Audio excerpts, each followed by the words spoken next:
are two genders, period.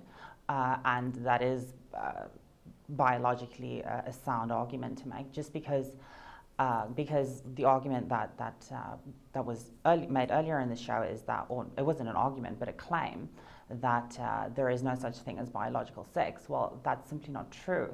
It is true that there are multiple characteristics and there are multiple factors that go into determining sex, and that sex is not an on-off switch, that there is a spectrum to it, just like with most things in nature. Most things aren't an on-off switch. Most things develop like on a spectrum. But for the most part, the vast majority of people fall either on the male side or on the female side. And yes, it's true that scientists, that doctors have and researchers have been finding more and more factors that go into not only determining genetic sex, but determining the expression of those genes. So it's truly a fascinating, complex field of study, but that does not mean that there is no such thing as biological sex.